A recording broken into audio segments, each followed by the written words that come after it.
Boogie, thank you so much for joining us here in studio. Tell us about this opportunity to take over Spotify's Indigenous playlist for Indigenous History Month. What are you going to be doing? How did it come about? All of it. Absolutely. First of all, shout out to Spotify. They've been really, giving us Indigenous artists an amazing opportunity, not only to share our own work, but to, shine some light on different Indigenous artists that we listen to personally. I got the opportunity to curate this month's playlist for Indigenous Peoples Month, and I included, some of the stuff I listened to growing up, like Buffy Sainte-Marie, Redbone, of course, one of the greatest bands of all time.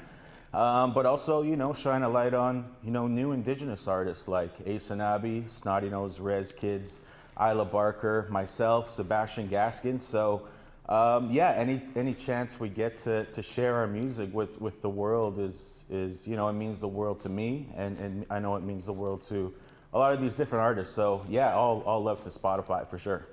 Well, you touched on my next question, and that was, who are some of the artists that you're going to be shining a spotlight on? So you mentioned some of those. So what can people sort of expect from all of these different Indigenous artists, and why did you pick these artists to listen to? At the end of the day, I just love the music that they're making. I listen to a lot of it on my own time, and I come from a rap and electronic music background. But you'll hear on the playlist, traditional powwow songs. You'll hear some folk singers. You'll hear some Inuk singers. Just a blend of beautiful Indigenous artists, and that's what I tried to showcase with this playlist. Because at the end of the day, there's the list. I could have created a 50, 100 song playlist with all these amazing Indigenous artists, and to make sure it was compiled into a 25, 30 song playlist was a lot of hard work, but I think I managed to do it. I think I managed to do a good job and include some of the music that I really love listening to nowadays.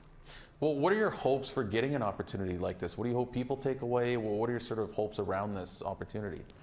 I think for a long time as Indigenous artists, or as Indigenous people, let alone, our stories were not told from us, from our own mouths and our own languages, right? So as artists and storytellers, songwriters, poets, myself, as a DJ and a producer, I'd like to, share my own experiences of where I come from, and that is, wonderful Winnipeg, Manitoba.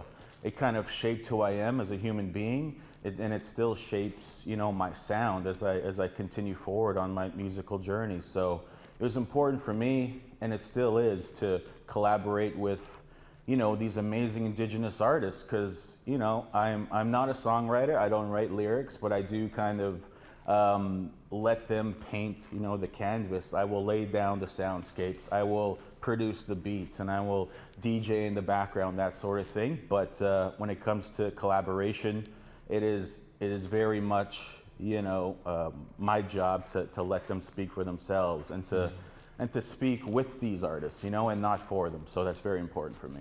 Well, talking about you, it's a busy time for yourself. You just dropped a new album, your first album, I believe, is that right? The last few weeks here. Tell us about the album and what it's like to be able to finally release it. Yeah, so my first official album just dropped a few weeks ago. It was called Cousins. And yeah, again, it was very much a collaborative effort. The first single featured my brothers, the Snotty Nose Rez Kids. The second single featured Dreezus, another amazing Indigenous MC, and PJ Vegas. And again, I have a lot of great Indigenous talent on this compilation, like Sebastian Gaskin, Isla Barker. We also have some drum groups like Northern Cree, Young Spirit. So I was just super excited to be able to put out my first project in collaboration with Red Music Rising. They've been really kind of championing Indigenous artists like myself. So I'm just super excited. The reception has been really great, and I can't wait to get back on the road to share more music with everyone. Well, Boogie, the work that you do is just fantastic, and again, the album is great, so if our audience can check that out, it's a wonderful album. So I want to say thank you so much, Miigwech, for coming in and sharing a bit of your story and what's to come here on with the Indigenous Spotify playlist, so thank you so much. Miigwech, thank you for having me.